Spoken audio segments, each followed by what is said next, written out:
Naam, karibu tena katika makala mpya hii ya The Voice of Youth. Ikiwa leo kwenye studio niko naye mgeni ambaye tutakuletea barabara kabisa exclusive interview. Tegea mtazamaji, your host Brother Husni.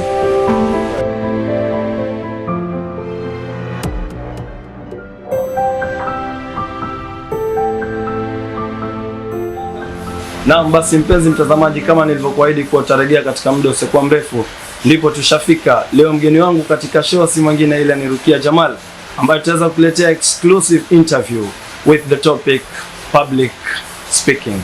Niko naye, tegea mtazamaji. How are you, sister? I'm very okay. How are you? I'm good. How have you been? Alhamdulillah, I've been good. Welcome to the Voice of Youth show. Thank you. Yes, so Rukiya Jamal. Who is Rukiya Jamal? Rukiya Jamal is a communication person by profession, and I also am the co-founder and currently the vice president of Self-Sustain Inspire community-based organization. That's all? I also work for an NGO, I Choose Life Africa, in charge of communication for the Mombasa County. So it's all about communication. It's all about communication. Wow, that's so nice. So, okay, Rukiya Jamal, I've been knowing you for the last few months or years. Yes. I don't know, but I can say months. But mostly, I do see you in public speaking. I can say this is your favorite job. That's my all-time favorite thing to do, actually. So can you define, I know it's the defining moment, so can you define public speaking? What defines public speaking in Rukiya Jamal? Public speaking is as simple as how the word seems like. When you break it down, it's the public and it's speaking. So it's basically speaking before the public or before a larger audience. Wow, that's so nice. Okay, what motivates you to do public speaking? In every person, you get to find your strength into doing something. And I found my strength when I was a little girl, that I love speaking. So I chose a pathway that is related to basically what I love doing. And public speaking, because I believe my voice is my strength. So that is why I tend to take the pathway of public speaking or communication in general. Yeah, so but we have a lot of courses that people pursue, or we have a lot of jobs that people do. Why did you stick to public speaking and not any other? I didn't really pursue public speaking for a course. I am a journalist by profession. I took a bachelor's in journalism and mass communication at Technical University of Mombasa. And because of my communication skills, it gets to enhance more on how I am able to best conduct public speaking sessions, whether I'm doing it before an executive group, whether I'm doing it before the youth, before the people at the community, or even a group that is less literate. You just say that you are a journalist by profession. Now I've been thinking, the question that I've been asking myself all along since you just said that, is that public speaking and journalism. So you're more into public speaking. Am I right? You could say that. I love calling it communication in general, but not necessarily public speaking. But yeah, that's what it is.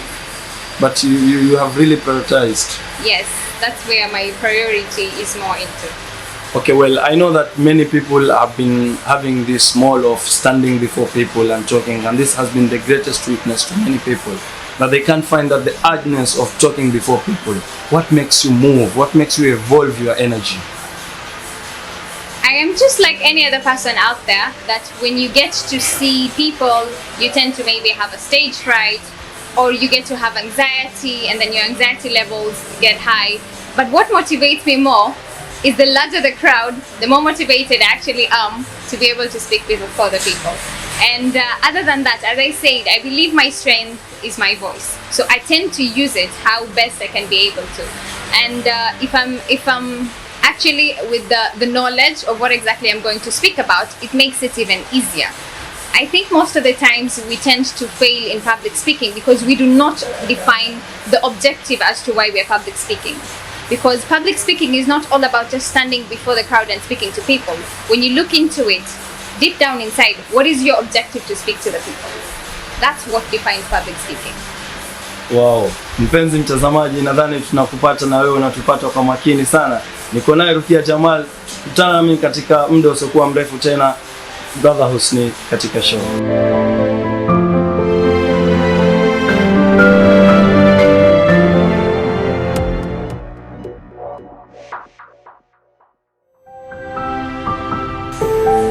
Basi mpenzi mtazamaji, kama nilivyokuahidi kuwa tutaweza kurudi katika muda usiokuwa mrefu, ndio hapa tumefika katika studio. Bado niko naye Rukiya Jamal na topic ni ile ile, public speaking. Yes, Madam Rukiya. Yes, sister. Again, we're back and welcome once again. Thank you. Well, how do you define the weaknesses of the youth who are outside there, who really wants to be public speakers, who really want to come before people and talk, to have the convincing power, to talk to fellow, to mentor? How do you convince them, or what do you tell them by rising from the weakness to strength into public speaking? Okay.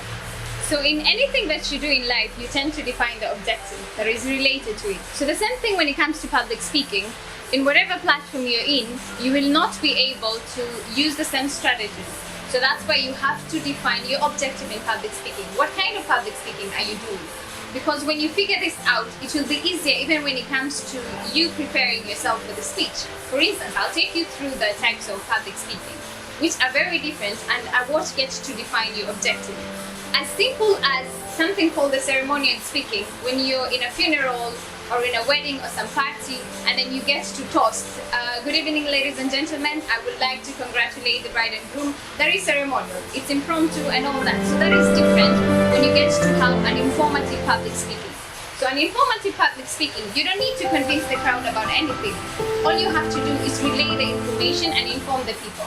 As simple as lectures, how we get to sit in class and our lecturers are talking to us. That is a form of informative public speaking. And then you get to look at persuasive public speaking. Just from the word persuasive, you need to persuade your people. You need to persuade your crowd. So when you apply informative public speaking in a place where you're supposed to apply persuasive public speaking, you will completely get out of it, because you won't be achieving your objective at the end of the day. Because for a persuasive person, most of the times it gets to be applied by, for instance, politicians or lawyers. Because a politician does not just want to inform you about what is happening. They want to inform you and persuade you into giving them your votes or staying on their side. For a lawyer, they want to persuade the jury for them to understand the statements and either plead guilty or not guilty. Something related to that. So they have to have facts and figures backed up by them to be able to persuade the crowd for them to be able to do that. So when you get to apply this in a different place, it doesn't apply accordingly. And then we also have the aspect of demonstrative public speaking, where if you're a scientist or you're an architecture, you want to present your innovation maybe to the people. You're going to have, for instance, let me give an example of the architects. They're going to have their model. So as they present to the people, they'll be like, we're going to have a parking area on this side, a swimming pool on this side, a gym on this side, or if it's a science thing, you are showing your project to the people and you're defining how a windmill is moving. So as you define it, you're also demonstrating it. So when you get to understand these objectives, it will be easier even when it comes to you sitting down and preparing yourself, because you know exactly what you're preparing yourself. Wow, that was so nice. But again, you from whatever you have been saying or telling the audience is that they should first know their objectives. Okay, that's good. And you really want to tell me that you haven't pursued public speaking? Not at all. Well, I do public speaking. You didn't pursue as a course? No, I didn't pursue public speaking as a course. I studied communication in general as a Wow, that's a miracle. Yes, again, Madam Rukiya, if I can ask you, I know, seriously, I really know that every public speaker or every motivational speaker has a, let's say it's like a slogan, or not a slogan, but he always or she always wants to leave a legacy to the society, so that people coming, they can at least have the soul of impact to the same person. So from you, what's your motivation to the legacy that you want to leave to the society? When I speak to the people, yes, on anything, any angle that I'll be taking, I will always start with letting people define themselves. For the people who know me, they would call me and say self-awareness is actually my favorite thing to speak about. Because whatever you'd want to do, it has to start with yourself. So if there's a legacy that I would want to leave, each and every time I speak to the people, I want people to define who they are. Because as simple as public speaking, when I speak to the people, we have soft-spoken people. Yes. We have the kind of a public speaker who they don't have to shout or to do extra work in convincing you. but how they speak softly to you, it sort of like gets straight into your heart. But that's their style. When you let me to do that, I'm not a soft-spoken person. I want to do the more authoritative and dominant style of it. And that's why we have to narrow down and define who we are. So whether it's public speaking, whether it's any angle you want to venture into business, into employment, into career, whatever you'd want to do, whenever I start speaking to the people about these things, I want them to start by defining who they are.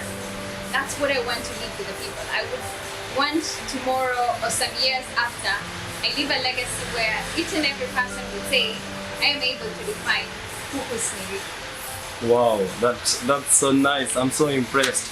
So mpenzi mtazamaji, tutaweza kupata a parting show ama ile nasaa kutoka kwa ndugu yetu Rukiya Jamal. Chagia mtazamaji ambapo tunakuletea parting show sasa hivi. Yes, Madam Rukiya, you're really eager for the legacy that you're supposed to leave, and please just leave it now. Just give it to us. Tuambie watazamaji the parting show. Okay, thank you very much, Husni. When you get to define yourself, it is the mother of all problems, because if you don't understand yourself, you won't understand how best to even maybe convince the crowd, because public speaking is about speaking to the people. So you have to understand yourself first for you to be able to tailor-make something that won't affect you, because it's not just about the people. At times you have to be selfish, and it has to be about you as well. And when I just get into the whole angle of public speaking, anytime you speak to the people, know exactly who you're speaking to. Because Husni, right now, I am speaking to you, but if you get me to a different person, I won't speak to them the same way I'm speaking to you. Yes. If you take me to an executive meeting today, how I'll carry out myself will be very different as to how I'm going to do it in a youth forum, or in a women forum, or maybe, for instance, I am training illiterate people in the community. It is very different when you're conducting an executive thing. So you have to know who exactly you're speaking to. And the secret to public speaking, as I usually say, is speak to people what they want to hear.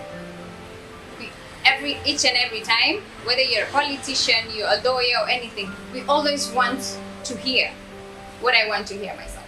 We always want to hear the good side. So that packaging is by understanding your crowd and understanding what would they like to hear from me. Because at the end of the public speaking, you want people to applaud you and say, yay, that was a great speech, right? So you have to give people what they want. So in the same element, when you understand them, you'll be able to package it in a better way, that you give them what they want and you also add on what you really wanted to give it to them. So knowing your audience is a very, very important aspect in it. And there are various other aspects in relation to it, like how you can be able to get rid of anxiety, fear, and even preparation and all that. So this is something that you have to really get into and prepare yourself. And for you to be a great public speaker, you don't have to stand before a crowd of 1,000 people for a start. Yes. It can be as simple as a small meeting. You basically raise your hand and say, thank you very much, this meeting was quite grateful. I am so glad to be here and I've learned quite a lot. So that's getting an opportunity, or giving yourself an opportunity to speak each and every time, will give you the confidence to be able to speak to people each and every time you get to have that situation. So public speaking, you don't have to wait for someone to tell you, Husni, please come, I want you to speak to these ladies today. You look for that opportunity yourself. If you're not the speaker, then be the commentator. Wow. Give a comment, ask a question. That is still public speaking, because it doesn't say you have to give a speech. Public speaking basically says you're speaking to the public. So if you're giving a comment or raising a question, it is still public speaking. Wow. I think that was the best show ever. Yeah, mpenzi mtazamaji, nadhani tumefikia kwenye tamati na tumeweza kupata nasaha kutoka kwa ndugu yetu Rukiya Jamal. Vile naambatana naye katika nasaha yangu na kwambia, sometimes it is better to move from what you want and go to where you deserve. Thank you very much kuwa katika show kama hii. Mimi wako brother Husni, host wako wa leo, na mwisho kabisa nakwambia usiende mbali, uta lose confidence.